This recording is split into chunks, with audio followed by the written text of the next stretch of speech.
கஷ்டமான வேலை இந்த புடவைய அழகா கட்டுறதுதான் இல்லக்கா? என்ன வேலையும் கஷ்டம் இல்ல பவி, எல்லாத்துக்கும் பழக்கம் தான் காரணம். இப்ப பாரு.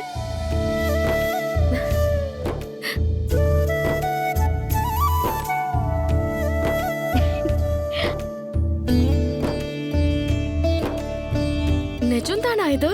ஓ மை காட், சத்தியமா என்னாலயே நம்ப முடியல. என் செல்லக்குட்டி பார்த்தா அப்படியே மெர்சல் ஆயிடுவான் போல இருக்கு.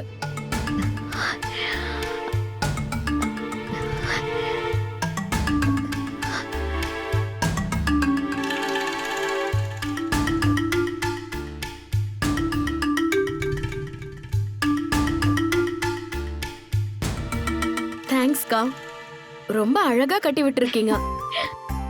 நீங்க மட்டும் இத கட்டி விடலனா நான் காமெடி பீஸா இருப்பேன். ஏன் அப்படியெல்லாம் சொல்ற? உன்னை நான் அப்படியே விட்டுருவேனா?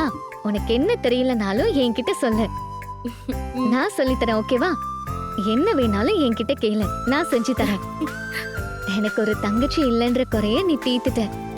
என்ன நீ வாய் நிறைய அக்கான்னு கூப்பிடுறப்போ எனக்கு எவ்வளவு சந்தோஷமா இருக்கு தெரியுமா? அந்த மாதிரிதான் எனக்கும் அக்கா இல்லாத குறைய நீங்க தான் தீர்த்து வச்சிருக்கீங்க. என் அப்பா எனக்கு போன் பண்ணும் போதெல்லாம் பாதி நேரம் உங்களை பத்தி தான் பேசிட்டு இருப்பாரு. பொண்ணுன்னா என்னன்னா கண்மணிய பார்த்து கத்துக்கோ, பொண்ணுக்கு இலக்கணமே அவதானா உங்களை அப்படியே பாராட்டி பேசிட்டு இருப்பாரு. எனக்கு கொஞ்சம் பொறாமையா தான் இருக்கும். எங்க அம்மா அதுக்கு மேல, கண்மணியும் நீயும் ஒரே வீட்டு பொண்ணுதான், ஆனா அவ எப்படி இருக்கா நீ எப்படி இருக்கேன்னு பாருன்னு என்ன கிண்டல் பண்றாங்க.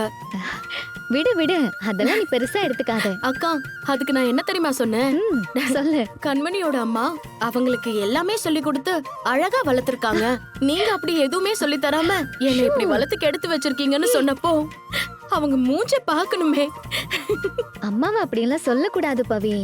அது எப்படிக்கா? அவங்க மேலயும் தப்பு இருக்குல்ல? இல்ல பவித்ரா, ஏன்கா? நீ வசதியான குடும்பத்து பொண்ணு, உனக்கு கஷ்டம் கொடுக்க கூடாதுன்னு தான் அவங்க உன்னை செல்லமா வளர்த்திருப்பாங்க. அது தப்பு இல்ல. பிறந்த வீட்டுல எல்லா பொண்ணுங்களும் இளவரசி தான்.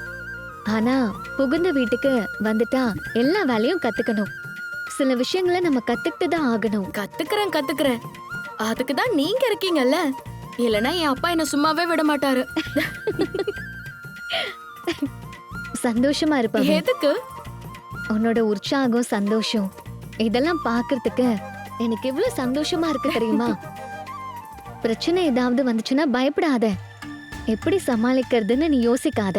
இல்லக்கா, அந்த மாதிரி எல்லாம் ஒண்ணும் இல்ல. இல்ல, வந்ததுன்னா சொல்றேன்.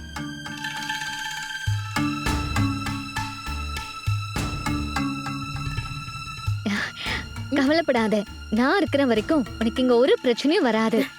நான் எப்பவும் உனக்கு துணையா இருப்பேன். சரி, எல்லாரும் உனக்காக காத்துட்டு இருப்பாங்க. போலாமா? போலாம். வா.